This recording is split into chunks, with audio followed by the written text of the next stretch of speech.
Hello and welcome to another exciting video. In this one, we'll learn how to create a user interface with React's JSX syntax. It's awesome that we can interact directly with React's createElement API to create React elements and then hand those off to React DOM to get them to show up on the screen. But if you see, it's not the most ergonomic API to write our UI code in. It's hard to track when one element starts and the next one ends. This is why the React team came up with JSX. It's an extension to the JavaScript language to support syntax that looks similar to the HTML that you would write to create these DOM elements. So what we'll be trying to do is we'll be trying to write something of this sort, which resembles like a div tag in HTML. It has got this class name attribute called container and then the text within that hello world as its children. JSX gives us an expressive syntax for representing our UI without losing the benefits and powers of writing our UI in JavaScript. The best way to take advantage of this is to learn how JSX is compiled to regular JavaScript calls. So we will look into that a bit as well. Now over here, if you see, this is the script block that we have. And if I go ahead and try running this in the browser, you'll notice that I'm not getting anything over here as output. Instead, I'm getting this unexpected token. And it's saying that this line that we have in the script is having some kind of syntax error. So basically, this is not able to understand what we are trying to convey. Now, to make this syntax understandable, we need to have a library which kind of compiles this as React code, and that library is called Babel.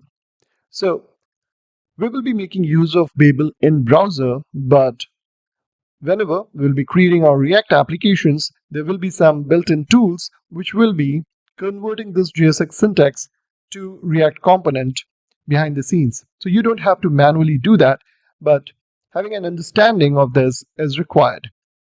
So here what we'll do is we'll be going to babel.js.io. Now this is the library or compiler that we'll be using.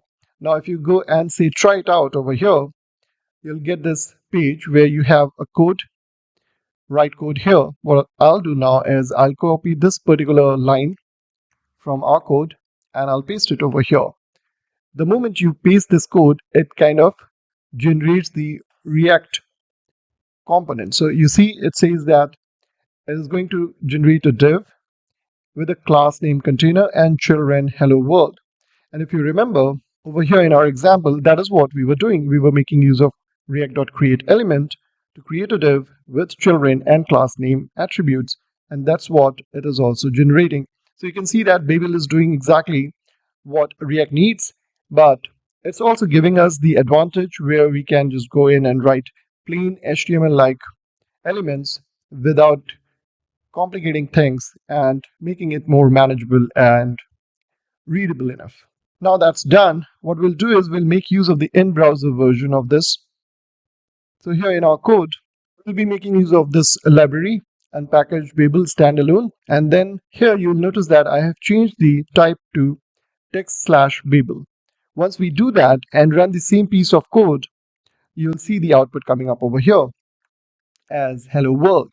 Now, if I inspect this in console, you'll notice that it's generating within the div ID root. Then we have this class container hello world, and below we have this script tag called text/Babel, and here we have the same script that we have written over here. And then in the head section, if you go and explore, we have this generated script. So here you can see the Babel script is being converted into React native code. So here we have React.createElement. So that's what Babel is compiling to. And finally, we have React DOM.render, and here we are getting the output. So in review, what we wanted to do here was make it so that we can author our UI without using the React createElement API, and instead use JSX, which is an HTML-like syntax for authoring UI. To do this, we needed a compiler like Babel. We installed Babel standalone, which will compile our code on the fly in the browser. We also had to update our type to text/Babel, as you can see over here.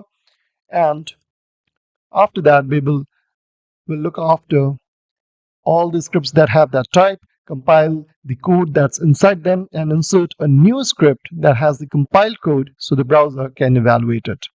In typical application, you will not be using Babel standalone. Instead, you will be using another tool which probably is using Babel to compile your code. That way, you get a much more friendly syntax for authoring your UI with React.